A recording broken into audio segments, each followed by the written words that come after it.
Nesse vídeo aqui vamos mostrar como que ficou a parte de relatório dos serviços RPA. Vou pegar um cliente de teste aqui, para a gente buscar esse relatório. Está aqui meu cadastro de teste. Vamos acessar aqui a área do cliente.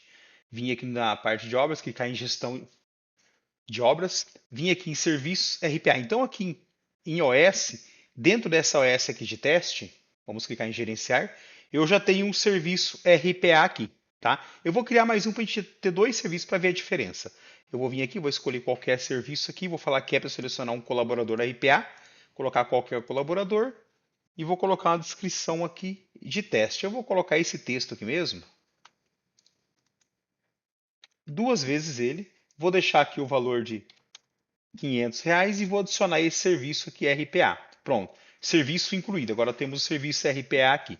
Então se eu vir aqui na aba agora Serviços RPA, temos aqui dois serviços RPA. Tá? Então, primeiramente, aqui nós temos agora dentro do serviço, dentro da aba Serviço RPA, nós temos a primeira aba e a segunda aba. Então, temos duas subabas aqui dentro. Bom, por padrão, quando entra em Serviço RPA, ele já cai na primeira aba, que são os processos que estão em andamento. Tá? E o que esse processo traz? Ele traz aqui o serviço RPA, como já estava no sistema. Aqui ele traz o valor total do serviço, qual o valor que já foi autorizado aí pela engenharia para fazer o pagamento, ou seja, dá-se a entender que já parcialmente esse serviço já foi executado, e aqui o valor que está aguardando ainda a parte de engenharia liberar o pagamento. A primeira mudança que teve aqui é que agora, quando a engenharia vai liberar uma parte parcial ou integralmente este pagamento, ela tem que informar qual que é a data de pagamento, qual que é a data prevista de pagamento. E, obviamente, não pode ser uma data retroativa, tá? Não tem como selecionar a data anterior, tá? Então, aqui, por exemplo, nesse pagamento aqui, o valor total dele é 150, já foi autorizado 81, e então sobra apenas o quê? Apenas R$ 69 para fazer a autorização do pagamento. Então, eu vou colocar que esse pagamento aqui, ele é para ser pago no último dia desse mês aqui, tá? Veja que nós estamos aqui no dia 13 de novembro de 2024. Então vamos colocar aqui que ele vai ser pago no último dia desse mês aqui de novembro. E o valor que eu quero liberar dele, vou colocar aqui apenas R$ 30, só para entender que aqui a gente pode fazer parcialmente. E aqui na parte de descrição, eu vou colocar aqui, ó, apenas uma liberação de teste. 001, pronto. Então eu coloquei aqui, ó, que nesta data, 30/11, eu quero liberar R$ 30 e aqui eu coloquei aqui apenas uma liberação de teste, que é apenas uma observação. E eu vou autorizar esse pagamento, agora com a data. Pronto. Agora olha o que mudou aqui. Agora apareceu aqui, ó. Bom, esse aqui é meu acesso de teste, desenvolvedor César, tá? Então foi autorizado nesta data, porque hoje é dia 13 de novembro, a data que eu autorizei. E a data que eu falei que é para fazer o pagamento é dia 30/11.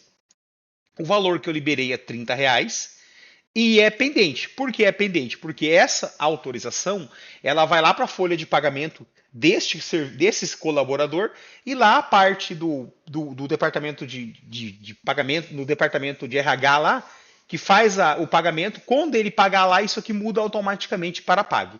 Enquanto está pendente, ainda eu consigo eliminar isso. Depois que ele é pago para o colaborador, é possível. Veja que o botão aqui ele some. E aqui eu tenho aqui essa informação que ele me traz, ó, apenas uma liberação de teste.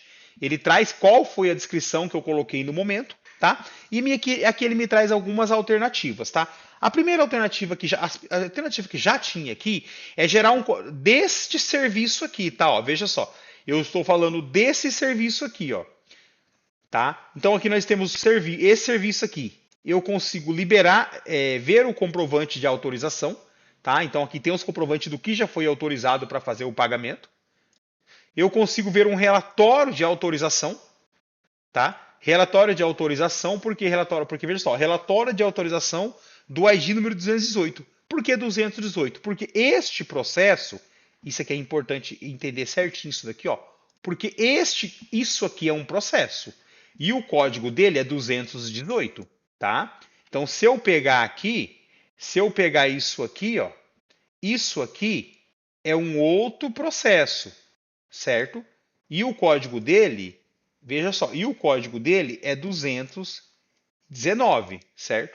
Então, deste processo eu consigo gerar. Ou aqui em cima, eu consigo ver um comprovante de autorização geral, ou seja, dos dois, e um relatório de autorização geral dos dois. E o que mudou nesta aba processos? Bom, primeiramente que ela não tinha, agora tem a aba processo relatório. Aqui eu consigo buscar dentro dos processos, eu consigo buscar quais serviços já foram pagos e quais ainda estão pendentes, tá? Mas antes disso, vamos pegar esse segundo serviço que eu criei aqui no início do vídeo, tá? Eu criei um segundo serviço, ó, falei que era um serviço aqui, tá? Eu falei que o valor dele era R$ 1.000. A autorização, nada, não foi autorizado nada. Obviamente está aguardando a autorização ainda de R$ 1.000. Então eu vou falar que para o dia, esse eu vou colocar dia 29, pelo último dia do mês. Eu quero autorizar R$ 500 para esse colaborador. Colocar teste também aqui. E vou autorizar para dia 29. Ok, agora veja só. Veja só, neste outro processo, foi autorizado, nesse outro processo que é o 219, foi autorizado nessa data, para o dia 29, o valor de R$ 500. Obviamente, o status se encontra pendente. Tá? Então, eu tenho aqui 2 processos de serviço RPA, tá? Que podia ser o mesmo colaborador, podia ser colaborador diferente, não importa. O que importa é entender que esses são os processos desta obra. E eu tenho aqui, no primeiro processo, pagamentos pendentes, e também já tenho pagamentos autorizados que foi pago. Aqui embaixo eu tenho apenas um pagamento que está pendente. Então, primeiramente, esses 3 filtros que foram criados nessa primeira aba, a gente consegue buscar todos, que é o que já está em tela. Eu consigo ver apenas do serviço, apenas autorizações que foram pagas. Tá? Então eu vou clicar aqui, ó, eu clicando aqui, ó, veja só. Do primeiro serviço 218, só tem um que foi pago. Do segundo serviço 219, ainda não tem nenhuma autorização que foi paga. Tá? É só para separar, para ficar mais fácil, uma visão muito rápida. E agora eu quero ver só o que está pendente. Pronto. Agora, no primeiro serviço 218, eu tenho 4 autorização feita pela parte de engenharia que ainda se encontra pendente, que ainda o financeiro não fez o pagamento. E aqui no segundo serviço 219, eu tenho uma autorização pela engenharia de R$ 500 que também está pendente, porque o financeiro não pagou. Tá? Então, o que temos que entender? Que nessa primeira aba de processo, você consegue agora ver todos, ver apenas as autorizações que foram pagas pelo financeiro e apenas as autorizações que estão pendentes. Já na segunda subaba, que é em relatórios, aqui é um pouco mais especificado. Aqui eu tenho os filtros, então aqui eu consigo buscar por filtros, então eu vou colocar aqui todos. Eu vou colocar aqui por padrão, ele sempre vai pegar o primeiro dia do mês, o primeiro dia do primeiro mês até o dia atual. Então hoje é dia 13/11, ele pegou de 1º de janeiro de 2024 até a data de hoje. Eu vou clicar em filtrar.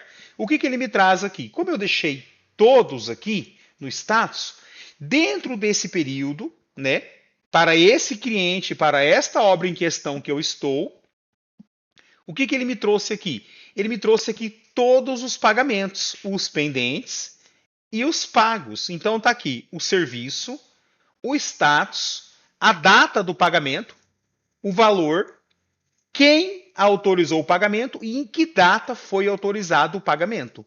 E aí ele soma tudo isso aqui e me dá o total. Então, neste período, todos os status foi R$ 81. Se eu pegar apenas pendentes deste período, agora eu tenho aqui 3 pagamentos e os R$ 50. Se eu pegar apenas pago, nesse período, eu tenho apenas um processo. Vou pegar um cliente aqui que tem mais dados aqui para ficar mais fácil a gente ver isso aqui. Vou pegar aqui CEPRAG. Pronto, CEPRAG. Vamos entrar aqui nesse cliente aqui. Eu vou vir aqui em obras, vou pegar uma obra dele, vamos clicar em gestão de obras. Ok, vou vir aqui em serviços RPA. Bom, aqui nós temos vários processos para esse cliente. Certo? Aqui ficou bem mais interessante. Então, se eu vim aqui nessa primeira aba aqui, e vim aqui nesse filtro avançado e falar que eu quero ver apenas pagos, veja só, ele pegou todos os filtros e deixou as autorizações apenas as que já estão pagas. Se eu pegar apenas pendentes, ele vai pegar todos os processos e vai filtrar por pendente. E nesse cliente, nenhum processo tem autorização pendente. Foram todos pagos já. Ah, não, tem apenas um aqui embaixo. Ó. Neste cliente, apenas um serviço tem uma autorização que ainda está pendente. Vamos ver se tem mais algum aqui para baixo. Ah, tem mais aqui para baixo. Então, nesse cliente aqui, ó, veja só, que interessante. Foi até bom eu pegar esse cliente, que ele tem bastante exemplo. Então, aqui, pagos e pendentes. Quando eu vou em pendentes, ele me mostra que alguns processos, ó, veja só, esse processo 113 tem ainda uma pendência para receber. Se eu pegar aqui outro, esse processo tem uma pendência. Ele traz todos os processos e apenas mostra os que tem pendente. Ó, e veja, ele ainda tem pendente, certo? Agora, se eu colocar pago, ele vai trazer todos os processos que têm autorizações pagas, tá certo? E na aba relatórios, agora eu tenho aqui uma pesquisa bem mais avançada. Eu vou falar que eu quero apenas as pendências dentro desse período. Ele vai me trazer apenas as pendências dentro desse período. Então ele me traz aqui tudo que é pendente e me traz aqui um valor. E qualquer pesquisa que eu faço, qualquer pesquisa que eu coloco aqui, eu clico em filtrar, ele me traz aqui o relatório sintético. Então, ou seja, pago deste período até este período para esse cliente, para esta obra, já está incrementado nesse botão. Se eu clicar em gerar um relatório, ele vai me gerar um relatório aqui, trazendo aqui os dados da empresa, os dados do cliente, tá? Relatório de pagamento RPA, status pendente, período do dia 1º, e vai me trazer aqui. Aqui ele me trouxe tudo que é pendente, certo? Agora, se eu fazer uma consulta aqui e eu queria apenas pago nesse período, veja só, ele trouxe apenas os pagos, o que já foi pago. Aqui está o valor de 50 mil e pouco. Então, se eu voltar aqui acima e gerar este relatório, veja só, apenas agora pago, e eu tenho o relatório e o valor total embaixo. Ok? E se eu deixar todos aqui, ele vai trazer por todos. Se eu colocar aqui, por exemplo, dia 1º do 11, que nós estamos no mês 11, até a data de hoje, deixando todos, ele vai reduzir, ele me trouxe todos nesse período, ó, tá? Bem menor a consulta. E se eu falar que eu quero esse período apenas o pendente, ele vai me trazer todos aqui. Apenas o pendente, certo? E qualquer filtro que eu faço, o relatório já executa com este. O último filtro sempre é o comando do relatório. Tá? Desta forma aqui, a gente consegue buscar, dentro do processo que já era existente, apenas limpar um pouco aqui o método de visualização dentro dos processos, e o relatório ele traz aqui, tá? Por status, período inicial e final, levando como parâmetro de busca a data de pagamento, que é a data que a engenharia define que ela quer que seja pago quando ela autoriza o pagamento. E como esta nova alternativa de banco de dados foi criada agora, que é o fato da parte de engenharia poder colocar aqui, deixa eu buscar um pendente, poder colocar aqui, vamos pegar um pendente aqui para entender isso daqui, poder colocar aqui a data que é para fazer o pagamento, tá? Deixa eu pegar algum que falta ainda, acho que aqui não falta nenhum. Aqui, que é a engenharia poder colocar aqui qual que é a data, isso que não existia, passou a existir no banco de dados agora, quer dizer que todos os processos que têm a data anterior ao dia 13 do 11, ela não tem essa informação. E para ela estar presente no processo, setamos todos como o dia 1º do 11, tá? Então, quando vir gerar um relatório aqui, todos os processos que antecedem essa data em relatório, eles vão estar tudo como o dia 1º do 11, para poder participar do relatório. Tá? E o que vai prevalecer aqui, no caso, vai ser o status que vai puxar. Tá? Mas agora todo o processo desse momento em diante, a única forma de criar uma autorização pela engenharia é informando a data, que é um campo obrigatório. Ok? Então, finalizamos por aqui. Esse módulo já está pronto e publicado para ser utilizado.